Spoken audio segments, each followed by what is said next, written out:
O Expresso tem uma nova subscrição que lhe dá acesso completo ao The New York Times, com atualidade, jogos, culinária e muito mais. E ainda aos conteúdos exclusivos da SIC Notícias, incluindo o Direto Vertical, a nova e inovadora emissão que se adapta ao seu smartphone. Subscreva em expresso.pt/digital. Expresso. Liberdade para pensar.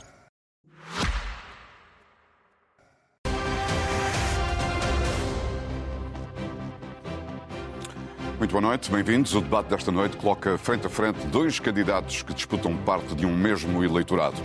O resultado de um pode condicionar o outro, além do resultado de outros.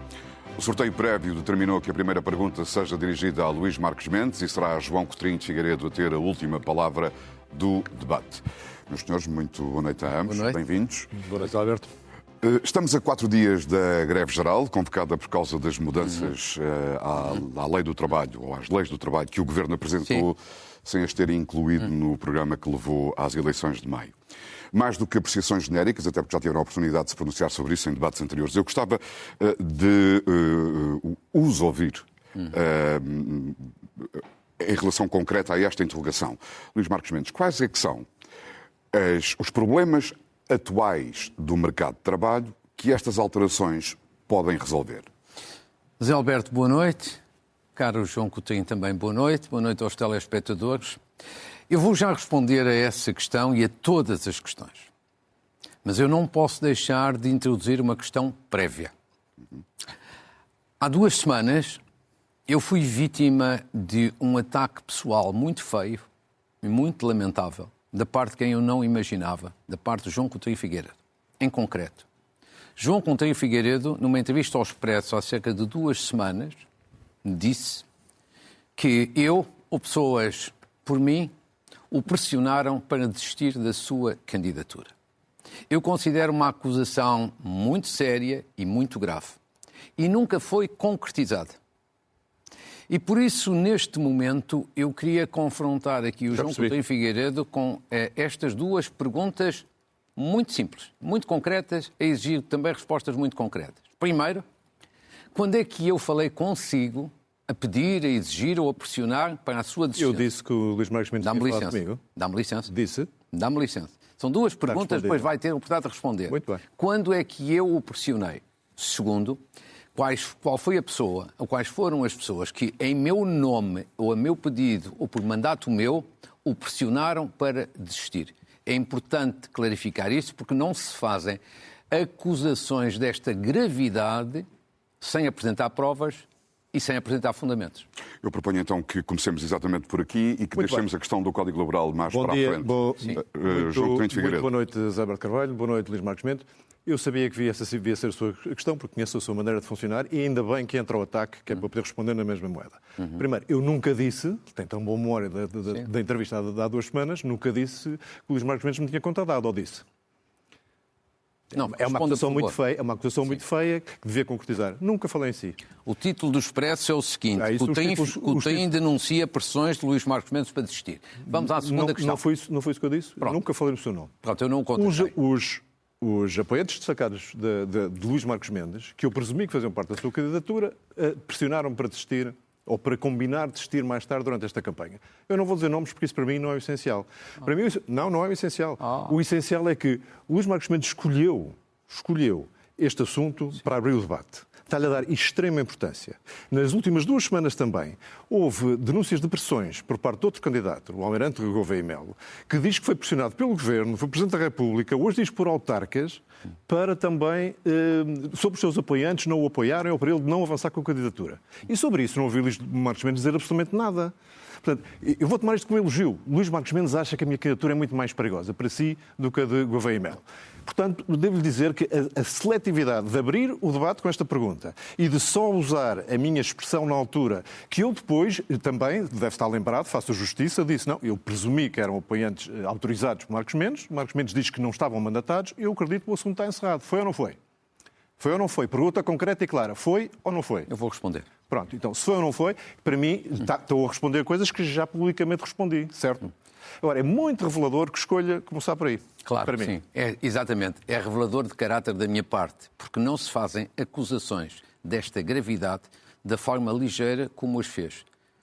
Ou se fazem acusações e se provam, ou então não se fazem acusações.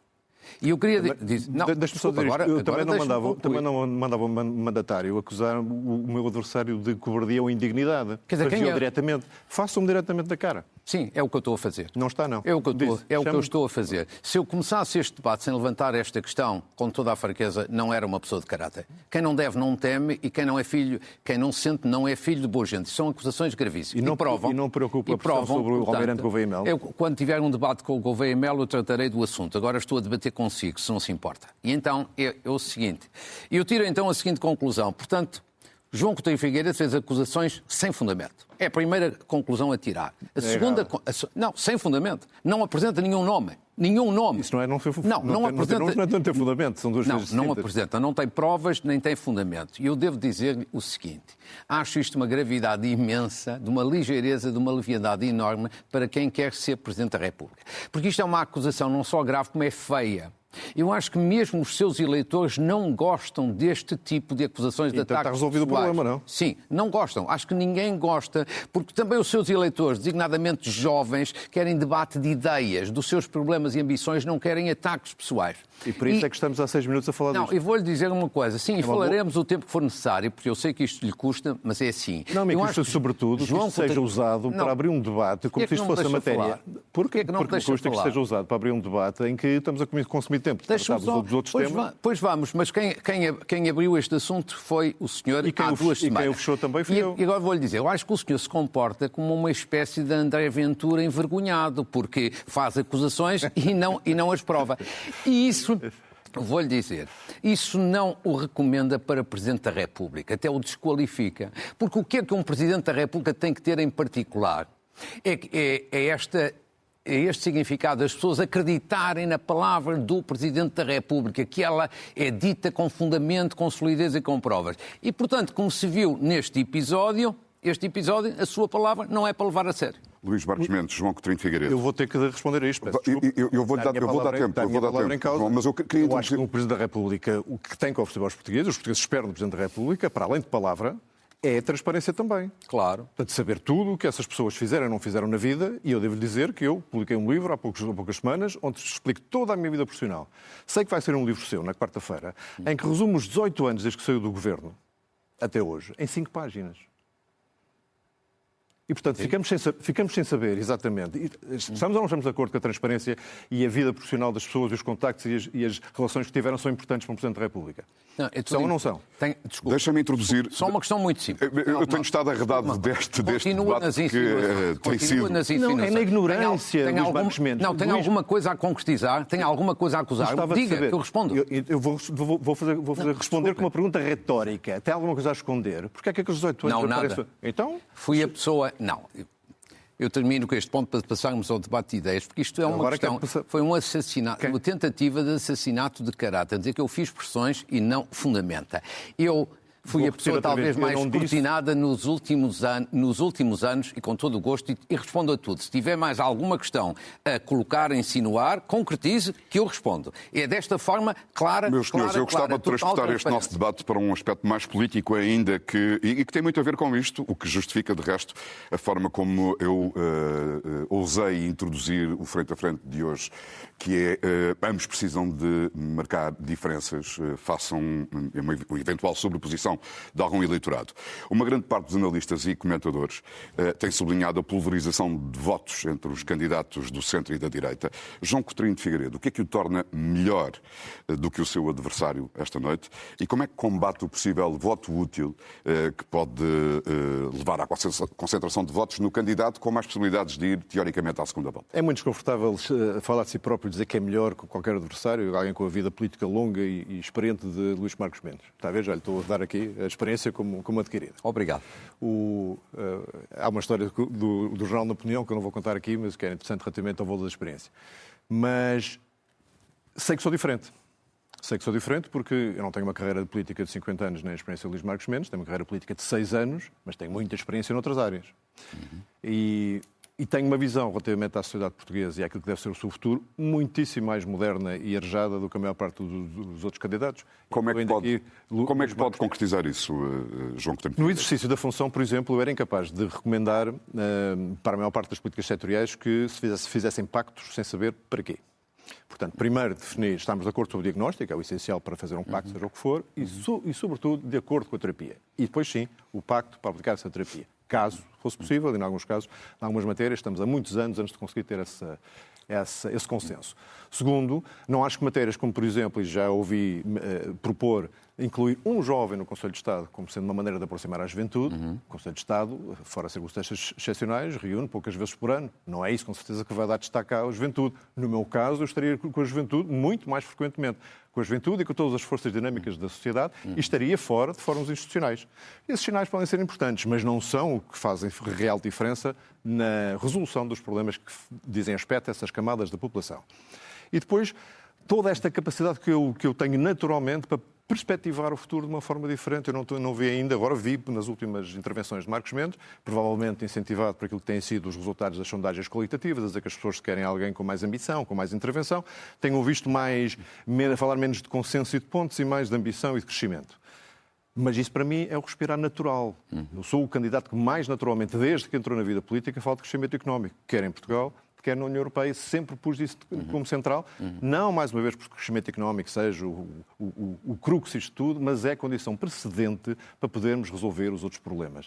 E essa condição precedente exige congregar os esforços de toda a gente, a começar por aqueles que ou emigram de Portugal porque não têm oportunidades e o país tem falhado nessa matéria, ou são os mais dinâmicos da sociedade e da economia e não têm incentivo suficiente para trazer esse dinamismo para o benefício de todos. Muito eu faço isso com naturalidade, filo toda a vida e tenho continuado a fazer enquanto político. Luís Marcos Mendes, preocupa que os votos em Coutrinho de Figueiredo possam dificultar a sua passagem à segunda volta? Não me preocupa nada. Não me preocupa rigorosamente nada e não vou falar de sondagens, como o João Coutinho falou, mas as sondagens, do modo geral, têm sido todas muito simpáticas para mim, designadamente a última. Mas o ponto aqui, vamos às questões importantes, começando pela questão dos consensos e pela questão dos jovens. Não, eu continuo, desde o primeiro dia até agora, a defender que em algumas áreas da sociedade e do Estado são precisos consensos. E concretizo mesmo. E, portanto, são precisos consensos. Sei lá, a área da justiça, a área do combate à corrupção. Eu não apresentei a ideia de consenso em abstrato. Eu até defini, digamos assim, as 4 principais prioridades. Para fazer o quê? Sim, para fazer o quê? Sim, combater a morosidade da justiça, sobretudo na parte criminal e na justiça económica. Combater a ideia de que hoje em dia é uma realidade que há uma justiça para ricos e outra para pobres, e que é verdade. Terceiro, acabar com as manobras dilatórias, basta olhar para o julgamento caso Sócrates. Terceiro lugar, também terem atenção à necessidade de alterar algumas questões no domínio do Ministério Público, porque as coisas não estão bem e há um excesso de corporativismo enorme. Agora, eu continuo na mesma linha, não é nem mais interventivo, nem menos interventivo. Acho que um Presidente da República tem um poder mediador e tem que ser moderado, mas não é ser mole, nem é ser frouxo, é ser firme.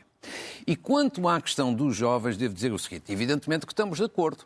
Obviamente que os jovens precisam de ter outras oportunidades. São jovens altamente qualificados hoje e que não têm oportunidades e imigram. Perda tremenda para o país. Há problemas na habitação, no alojamento estudantil, há problemas na ação social escolar, há problemas nos salários em geral. Todo lado. Agora, eu devo ter sido também o único candidato que apresentou uma proposta concreta no domínio dos poderes presidenciais que tem a ver com os jovens. Um jovem para o Conselho de Estado. E aqui vou-lhe dizer o seguinte, acho que um erro da sua parte enorme desvalorizar esta parte. Sabe porquê?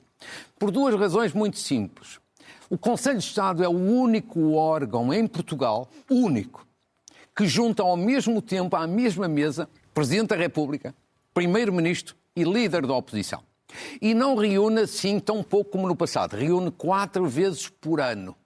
E trata de assuntos relevantíssimos no plano interno e no plano internacional. Ter um jovem no Conselho de Estado é, de facto, uma oportunidade para dar voz aos jovens, para dar maior participação aos jovens, para que o jovem possa, na presença de Presidente da República, Primeiro-Ministro e líder da oposição, sensibilizar para os seus problemas e para as suas ambições. Perder não se perde nada e vai ganhar-se. E perder não se perde nada. João Coutinho Figueiredo. Não é como ao melhoral. A resposta é esta. É, de facto, uma oportunidade. se a ideia fosse sua, Luís às Marcos tantas não Mendes, criticava. eu criticava antes de ter, portanto não a tinha. Claro. É óbvio, não é? Eu não defendo ideias que não acredito. Luís Marcos Mendes é membro do Conselho de Estado, mais ou menos ininterruptamente, desde 2002, 2003. Não sei bem. Cerca de 15 anos, sim. Mais. Com 3 presidentes. Sim. E mesmo assim, com tanta influência e importância que o Conselho de Estado tem, continuamos com os problemas que acabou de mencionar na Justiça, não mencionou, mas podia ter mencionado na saúde, claro, que lá iria também, com os problemas de imigração de jovens qualificados, com tudo isso. Portanto, se fosse tão importante a presença de alguém especialmente tão conhecedor no Conselho de Estado, com 20 anos de possibilidade de ter intervido, o Conselho de Estado já tinha feito alguma coisa, ou os presidentes de turno já teriam feito alguma coisa. Portanto, isto para dizer, eu não estou a desvalorizar, até porque não sei exatamente como é que decorrem aquelas reuniões, se as pessoas se de facto dialogam, se é uma sucessão de monólogos, não sei. Não é isso que eu estou a dizer e não estou a desvalorizar o órgão em si. Estou a dizer que se quer estar perto da juventude, não é certamente só com o simbolismo de ter um jovem no Conselho de Estado que isso resolve. Não é. Claro. Porque os jovens têm uma forma de perceber a realidade e de tomar opções políticas completamente distintas do que tinham no passado. E não é num órgão como o Conselho de Estado que se vão sentir representados e capazes de mudar a realidade do país. Uma clarificação sobre isto, Luís Marcos Mendes. Que jovem seria este? Seria escolhido por si? Claro. A questão é assim, para os senhores telespectadores podem dominar menos estas matérias. O Presidente da República tem direito a designar 5 membros no Conselho de Estado. Nunca na vida foi designado um jovem. E eu, nesta cota que tenho direito dos 5, vou designar um jovem. E acho que isto tem uma importância muito mais do que simbólica. Mas isso já explicou. Muito bem. Muito Luís bem. Marcos Mendes, vamos avançar. Eu gostava de retomar... Deixa-me explicar a primeira pergunta. Eu gostava de retomar a primeira pergunta, porque a greve geral é daqui a 4 dias, Luís Marcos Mendes. Sim, senhor, vamos a isso. Mas quero dizer-lhe que eu tenho tido imensos contactos com jovens e todos valorizam muito esta ideia, esta proposta e este compromisso. É que toda a gente fala em maior participação dos jovens, mas depois não lhe dá essa participação. Marcos Mendes, retomando aqui a pergunta inicial deste debate, quais é que são os problemas atuais do mercado de trabalho que estas alterações à lei vão resolver? Primeiro temos que esperar pela lei no seu final. Agora, a sua questão é justificar... Já disse que tem predisposição para aprovar. Sim. E que está de acordo genericamente com ela. Até não foi isso que eu disse. Até porque, corrija-me se eu estiver enganado, claro, dizendo que... ouviu criticar o facto de todos dizerem que são precisas reformas e depois, quando elas aparecem, de repente levantam-se problemas. Mas portanto, isso coloca-o do lado mais favorável à aprovação desta lei. Acho que o Governo tem todo o direito e tem toda a legitimidade para fazer esta reforma. E eu acho que há questões no presente e no futuro que talvez que possam, de facto, justificar. As questões que têm havido na transição digital, as questões que aí se colocam com os desafios da inteligência artificial, as questões do teletrabalho, a conciliação do trabalho profissional com a vida familiar. Acho que há razões para fazer uma reforma. Mas estas alterações... facto, a mim faz-me impressão que uma parte grande das pessoas, aqui não tem a ver com o João Coutinho Figueiredo, que peça reformas e depois, quando elas surgem, há que dar rei que não se devem fazer reformas. Mas encontra resposta para esses problemas nesta proposta atual do Governo? Repare, a minha preocupação como Presidente da República... A minha preocupação tem 2 dimensões. Primeiro é que seja um texto final equilibrado. E neste momento, evidentemente, estamos em fase ainda negocial. Ainda estamos na fase de um anteprojeto. Depois há de haver um projeto, uma proposta de lei e, finalmente, uma lei. Mas, entretanto, temos uma greve na quinta-feira. João Coutinho Figueiredo. Eu acho que deve ser a 6ª ou 7ª vez que fazem esta pergunta. Luís Marcos Mendes, ninguém percebeu se promulga, se não promulga. Já disse uma vez que fé não se pronunciar para não influenciar as negociações que estão em curso. Eu nisso sou mais claro. Acho que, enquanto candidato, tenho a obrigação de ser claro em relação às posições que tenho sobre as matérias que estão na ordem do dia, tendo pleno conhecimento que o Presidente não tem poderes executivos e não é ele que compete fixar a redação final deste ou qualquer outro acordo, e que, uma vez Presidente, o recato e a moderação e a descrição relativamente à influência que tem nestas matérias será a regra, mas não enquanto candidato. Isto parece que é evidente, temos a obrigação de nos dar a conhecer. E eu digo, promulgaria esta legislação laboral na versão mais recente que tenho conhecimento, que já não é exatamente a mesma que foi proposta a 24 de julho ao Conselho Permanente de Concertação Social e que já foi até objeto de várias alterações, fruto de frequentes contactos, que eu não conhecia, mas entretanto frequentes contactos com o GT. O Luís Marcos Mendes tem dado muita preferência ao acordo com o GT. A UGT, para minha surpresa, foi bastante rápida, não só a aderir à greve geral, apesar dos contactos que estavam em curso, como inclusivamente a ser a primeira a aventar a possibilidade da greve geral ter 2 dias. E isto fez-me alguma confusão até perceber que há eleições na UGT em março. Sim. Portanto, talvez há aqui explicações da UGT de querer se mostrar mais ativa do que, ou tão ativa pelo menos como a CGTP. Mas relativamente à legislação laboral, eu promulgaria porque acho que aquilo que foi dito relativamente à necessidade de tornar a legislação mais flexível é importante. Mas esse é o ponto. Nesse aspecto, da flexibilidade. Eu vou responder. Deixa-me fazer um pouco mais de zoom nesta As empresas questão. hoje, José Alberto Carvalho, é preciso ter consciência disso, porque quando se fala de flexibilidade não é despedir mais facilmente ou recrutar mais facilmente, também podia ser o caso. É tornar as empresas mais capazes de se adaptarem a uma diferença súbita na sua procura, na sua carteira de encomendas. A atual legislação torna isso muito difícil, com a consequência grave de que há muitíssimas empresas que, por não se poderem adaptar no curto prazo, são obrigadas a tomar medidas mais gravosas no longo prazo, nomeadamente recorrendo a despedimentos coletivos. Mas eu gostava de trazer aqui duas ou três questões. Não sei se as pessoas têm consciência disso. Duas ou três questões para ambos. Fazendo um pouco de zoom nesta questão das leis laborais e do mercado de trabalho. A necessidade, pergunto eu, é criar emprego, uma vez que o país está numa situação de quase pleno emprego. Como é que esta reforma laboral ajuda a fazer regressar os jovens talentosos que têm imigrado e que têm estado no discurso de ambos? Como é que contribui para incentivar a natalidade no segundo país mais envelhecido da Europa? Como é que contribui para reduzir o fosso salarial entre homens e mulheres e entre o litoral e o interior? Não sei se... Luís Marcos Mendes. Não sei se a legislação vai responder a todos esses desafios. Seguramente pode, eventualmente, responder a alguns. Agora, vamos ser completamente francos. Este é um processo longo. Insisto, vou-me repetir porque acho que é necessário. Estamos num anteprojeto, depois haveremos de ter um projeto, uma proposta de lei e uma lei, são meses. O papel de um Presidente da República que se preze, que verdadeiramente acredita que vai ser eleito, só se pronuncia sobre, nesta matéria como em qualquer outra. Eu disse o mesmo quanto à lei da nacionalidade. Só me pronuncio com o texto final. E neste momento está longe de ter um texto final.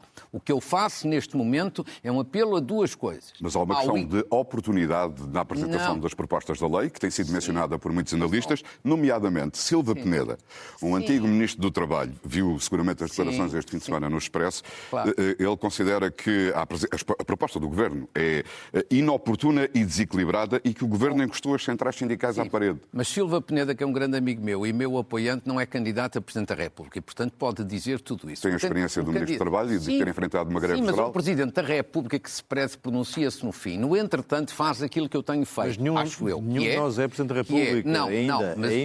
Mas se eu for, não vou comprometer as minhas regras. Uma pessoa que quer ser Presidente da República só se pronuncia sobre promulgar, e os eleitores votam em Tribunal Constitucional o quê? Quando? Não, neste momento há duas coisas que eu ainda não pude dizer que são de uma importância capital, que é apelar ao equilíbrio e apelar ao diálogo social, sobretudo com o UGT. E a esse respeito, devo dizer que devíamos estar até satisfeitos e felizes, porque o clima era de grande bloqueio e crispação há 2 semanas. Neste momento o clima está muito desanuviado, apesar de uma greve. Governo e UGT já disseram que depois da greve continuarão a negociar. Agora, só uma das suas questões. Quando fala dos jovens, importante, por exemplo, para os jovens, eu acho que mais do que a questão aqui da legislação laboral, são, por exemplo, as medidas que estão aí a ser preparadas no domínio do arrendamento. Mas eu agora não vou poder deixá-lo falar sobre isso, porque tem uma vantagem de 2 minutos sobre o seu oponente e eu vou dar foi utilizado de outra maneira. Vou ser claro, vou repetir disso há pouco, os candidatos têm a obrigação de dizerem o que é que pensam. É o que eu estou a fazer. Não diz se promulga ou não. Eu digo claramente, promulgaria, embora não goste de todas as posições que mesmo nesta verdadeira versão lá estão. As duas particulares que eu não gosto vão diretamente a uma das suas questões, que são contraditórias quanto a mim, quanto à política de natalidade que Portugal precisa. Tornar mais difícil pais de crianças de idade inferior a 12 anos recusarem trabalho ao fim de semana ou fora de horas parece-me um erro. Dificultar o regime de amamentação das mães que estão a amamentar ainda parece-me um erro e desnecessário do ponto de vista da tal modernização da lei que estava a falar. Agora, relativamente aos salários e ao regresso dos jovens, 2 temas muito importantes, alguém que diga que há uma legislação laboral que no espaço de 1 ano ou 2 ou 3 vai resolver o problema está a enganar as pessoas. Isto é um processo longo, deixámos demasiado tempo que a nossa economia se baseasse num modelo muito pouco dinâmico, muito pouco atrativo para investimentos, quer nacional, quer estrangeiro, muito pouco gerador de empregos qualificados e bem pagos de empresas mais produtivas em setores tecnologicamente mais avançados, que são tipicamente aqueles que pagam mais e com uma espécie de aversão nacional ao crescimento das empresas e à sua dimensão, sendo que todos os estudos indicam que as empresas maiores pagam sistematicamente melhor que as empresas mais pequenas. Além de sermos o segundo país mais envelhecido da Europa, depois de Itália, temos um rácio de pobreza constrangedor. Cerca de 2 milhões de portugueses vivem em situação de pobreza real ou iminente e uma grande parte deles são trabalhadores e reformados, o que significa que não há mais nada que estas pessoas possam fazer. Recebem o que recebem e são pobres. O que é que dizem estas pessoas, João Coutinho Figueiredo? Percebe agora a minha insistência no crescimento económico como prioridade estratégica absoluta do país. Não é possível acudir. Para já, temos que registar esse dado absolutamente dramático dessa percentagem de pessoas que vivem na pobreza e vive depois de apoios sociais. Porque sem apoios sociais era sensivelmente o dobro.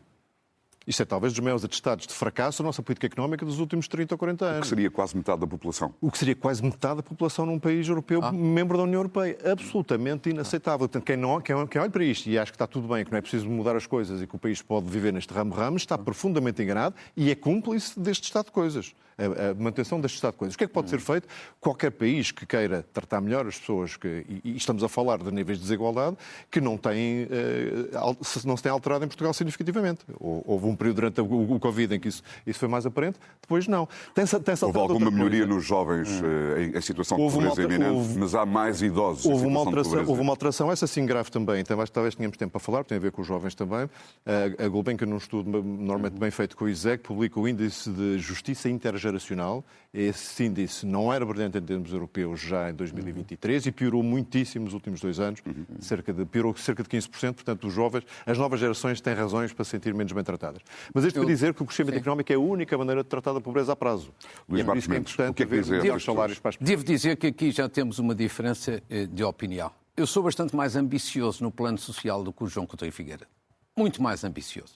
Evidentemente que todos estamos de acordo, eu também falei disso nos últimos anos, à exaustão, que é preciso mais crescimento económico. Sempre falei pelo menos de 3% ao ano de crescimento do PIB. Com certeza. Mas isso também vai levar tempo. E, no entretanto, a pobreza, como o Devonse disse, e muito bem, é um problema nacional. E tem que ter transformado, já disse no outro debate, num desígnio nacional. Nós não podemos estar à espera que o mercado vá resolver os problemas dos idosos, dos pensionistas e dos reformados com pensões de 300, 400 ou 500 euros. O crescimento económico vai ajudar. Mas aqui a intervenção do Estado é essencial. E o João Coutinho Figueiredo, deixe-me dizer, tem nesta matéria uma posição muito diferente da minha. Acredita muito no mercado, menos no Estado. Eu acho que aqui, na parte social, é importante outra sensibilidade social e outra capacidade de intervenção. E repare, João Coutinho Figueiredo, por exemplo, no domínio fiscal tem uma proposta que, se fosse por diante, ia comprometer seriamente a componente social do país. Educação, saúde, pensões. Quanto é que custa? Sim, vou-lhe dizer. Diga. Para concretizar, estamos a falar proposta é de uma taxa única no IRS. Não propomos uma taxa única há cerca de 5 anos, mas está bem. Foi sempre a sua ideia. Não foi. Sim. E eu acho, em primeiro lugar, tem 2 problemas. Dois problemas sérios. Primeiro tem um problema de justiça. Está a fazer uma acusação gravíssima, sem quantificar. Não, então eu vou quantificar. Já lá vou a quantificar. Primeiro é a questão da justiça. A questão da justiça, que é, será justo que uma pessoa que ganha por ano 20 mil euros tenha a mesma taxa do que uma pessoa que ganha 500 mil ou 1 milhão? Isto não é justo. É ideia de João Coutinho Figueiredo, mas não é minha. Segundo, quantificando.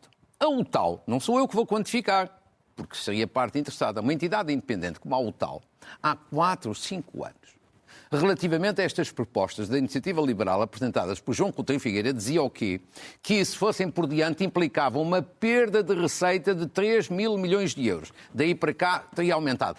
3 mil milhões de euros significaria cortes enormes na saúde, na educação e até nas prestações sociais. Deixa-me começar por tentar perceber se João Coutinho Figueiredo defende este caminho para o quadro fiscal. O papel do Estado como garante da segurança das pessoas em situações de desespero, eu defendo tanto quanto o Luís Marcos Mendes, ou mais. Segundo, exibiu aí algumas fraquezas no raciocínio económico, permita que lhe diga com toda a amizade. Dizer que uma redução fiscal quantificada pela OTAN em 3 mil e tal milhões de euros há 4 anos, quando entretanto o IRS já baixou 2 mil milhões... Não. Portanto, já baixou 2 mil milhões, portanto, sim, quando diz hoje seria maior de certeza, não, hoje seria menor de certeza. E essa era a avaliação da descida para a taxa única que nós não propomos há 5 anos, exatamente com esse motivo. Terceiro, há países, como sabe, têm muito menos escalões de IRS. Sabe, Portugal é recordista europeu do número de escalões. Temos 9 escalões. Há bocado falávamos da saída dos jovens para o exterior. Sim. Um jovem qualificado que começa a trabalhar, galga escalões do IRS em 3 ou 4 anos, chega ao último escalão num instantinho e depois o Luís Marques Mendes preocupa-se muito. Eles vão-se embora, não os conseguimos segurar. Pudera, temos dos IRS mais progressivos da Europa, provavelmente o mais progressivo da Europa. Gostava de afirmar isto com mais certeza. Sim. Vou ver e confirmarei. Provavelmente os mais progressivos da Europa. Não relaciona uma coisa com outra. Portanto, o investimento que se faria na perda de receita fiscal, atenção, perda de receita fiscal não é perda de receita do Estado, é mais dinheiro no bolso das pessoas. É assim que eu vejo, é mais dinheiro no bolso das pessoas. Se as retivéssemos e o valor que elas geravam neste país, posso-lhe garantir que recuperávamos isso num instantinho. Como, aliás, noutras latitudes que têm sistemas fiscais bem mais simples, com 2, 3, 4 escalões, bem mais simples, já testaram. Isto começou com a questão sobre a pobreza e eu... Deixa-me só uma nota. Eu quero avançar, porque estamos a aproximar-nos do fim. Só queria dar um outro exemplo, é muito rápido. Breve, por favor. É que o debate está animado, é bom. Não, é bom. E é bom esclarecer. Temos uma outra divergência, uma questão que tem tudo a ver com isso. Caixa Geral de Depósitos. Coutinho Figueiredo já defendeu a privatização a 100% da Caixa Geral de Depósitos. Sabe o que é que isto significaria? Isto significaria, provavelmente, a Caixa Geral de Depósitos ir parar às mãos dos espanhóis. E a Caixa Geral de Depósitos é o grande fusível do nosso sistema financeiro. Se o fusível quebra, isto pode ser um problema sério. O Dr. Marcos Mendes nunca defendeu a privatização da Caixa? Não. E a privatização da Caixa Geral de Depósitos poderia significar que em momentos de crise económica e financeira as grandes decisões eram em Madrid e não em Lisboa. Aqui sim, de facto, temos uma grande diferença, porque o Dr. Marcos Mendes está a dizer isto é perigoso. É perigoso exatamente pelo motivo contrário, Dr. Marcos Mendes. E tivemos o exemplo da TAP há pouco tempo. Quando a TAP tinha problemas e era maioritariamente tida pelo Estado, havia tentativas de influência em tudo e mais alguma coisa, incluindo nas rotas e nos horários das rotas. Sim. E quando a Caixa Geral de Depósitos foi do Estado, isto é do Estado desde sempre, teve graves problemas, teve que ser injetado 5.600 milhões de euros de dinheiro público, apenas foi admitido, com regras estritas da União Europeia, para se comportar como um banco comercial. E, portanto, eu perguntava-lhe, nos últimos 7 anos, desde que essa injeção ocorreu, quantas decisões tomou a Caixa Geral de Depósitos que não fossem no estrito interesse da sua rentabilidade e não por orientações políticas? Acho que uma pessoa tem que ter se um dia prudência, não pode ser precipitado. É exatamente por isso. É muito prudente deixar o Estado ser acionista de entidades que podem ter graves problemas, como é o caso da aviação civil ou da banca comercial, e que já nos custou muito.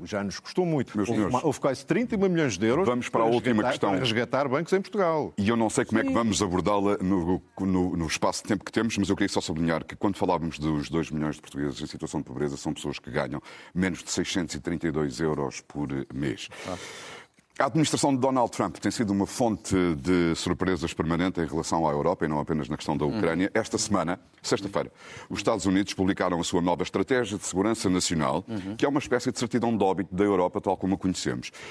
Diz, a Europa será irreconhecível daqui a 20 anos por causa das políticas migratórias, quebra de natalidade, limites à liberdade de expressão e por isso Washington defende o apoio a partidos e movimentos patriotas, seja o que for, e defende que as relações com a Rússia devem ser estáveis. Marcos Mendes, como é que encara esta realidade e como lidar com a administração norte-americana tão breve quanto possível? Com uma grande preocupação. Eu também li o documento com uma grande preocupação. E como é que eu acho que a Europa deve agir? E Portugal faz parte da Europa. Deve agir em 2 dimensões. Primeiro, a Europa tem que perceber, e acho que já começou a perceber, que a relação com os Estados Unidos nunca mais vai ser no futuro como foi no passado. E, portanto, tem que começar a pensar em si própria, na sua autonomia estratégica, designadamente em defesa, evidentemente, que é do que estamos a falar. Portanto, a Europa tem que, pela primeira vez, e acho que está a ganhar a consciência disso, pensar em investir, abrir os cordões à bolsa para tratar da sua segurança. Segundo, que é complementar ao mesmo tempo, nós devemos também fazer todos os possíveis e impossíveis para não agravar ainda mais a relação com os Estados Unidos, a chamada relação transatlântica. Ela já está em dificuldades, nós devemos tratar da nossa autonomia estratégica, mas não prejudicar a relação. E a esse respeito, deixe-me até dizer... Para concluir, só para concluir, o João Coutinho Figueiredo disse outro dia, não é a preocupação aqui de maneira diferente, mas nesta parte de Estado acho que temos que ser prudentes, não ser precipitados. Eu acho que o João Coutinho Figueiredo outro dia num outro debate, teve a este respeito uma posição que eu acho que é um erro do ponto de vista da política externa e defesa. E qual é? Defendeu que o comando da NATO, onde é que está? Está em Bruxelas. Quem é que dirige o comando da NATO? Um general americano. O João Coutinho Figueiredo veio dizer, neste contexto devíamos talvez tratar de ser um europeu e não um americano. Pois isso seria um erro enorme. Agravaria mais a relação transatlântica e a única pessoa que ficava feliz era o presidente Putin, porque ele só quer enfraquecer a NATO. Última intervenção, João Coutinho Figueiredo, mencionando isto e a questão da neste tema da revisão da posição estratégica dos Estados Unidos, não é surpresa. Aliás, já desde a administração Biden, que se notava claramente que a preocupação dos Estados Unidos estava a deslocar para fora do hemisfério norte, para o sudeste asiático, é aí que os seus interesses vitais, se consideram os americanos, precisam mais de ser defendidos. E, portanto, sim, a Europa tem que se dar ao respeito e tem que fazer por si própria, acordando desta letargia que há 20 anos vive na sombra, não só do guarda-chuva militar, mas também de uma certa dependência económica e tecnológica dos Estados Unidos. Tem que acordar. E isso não se faz com proclamações. Faz com políticas concretas de voltar a reativar um mercado único, como ele foi previsto há 3 ou 4 décadas atrás, que estagnou completamente. Há um estudo do FMI absolutamente brutal que diz que as barreiras do mercado único internas correspondem a tarifas de mais de 40% nos bens e mais de 100% nos serviços. É uma coisa louca, autoimpostos pelos europeus. Temos que resolver isso, mais uma vez, à volta do crescimento económico, tornar-nos suficientemente poderosos para podermos, na esfera tecnológica, na esfera militar, na esfera da geopolítica, voltar a contar alguma coisa. Agora, se este debate mostra alguma coisa, eu tenho que dizer, é que, de facto, há alguém que privilegia a prudência em tempos de mudança, e eu gosto tanto de ser prudente como uma pessoa seguinte, mas vendo mais longe, vejo que a prudência pode ser igual a medo da mudança. Isso não podemos ter. João Coutinho Figueiredo, acabou o nosso tempo. Estabilidade, eu ouço muitas vezes o Luís Marques Mendes falar de estabilidade, mas estabilidade na atual situação é estagnação e isso eu também não estou. Estabilidade e ambição. São as minhas duas prioridades. Mas estabilidade nesta atual situação é condenar o país a esta Agradeço a ambos e ambição. Agradeço a ambos a vossa presença esta noite. O Expresso tem uma nova subscrição que lhe dá acesso completo ao The New York Times, com atualidade, jogos, culinária e muito mais. E ainda aos conteúdos exclusivos da SIC Notícias, incluindo o Direto Vertical, a nova e inovadora emissão que se adapta ao seu smartphone. Subscreva em expresso.pt/digital. Expresso. Liberdade para pensar.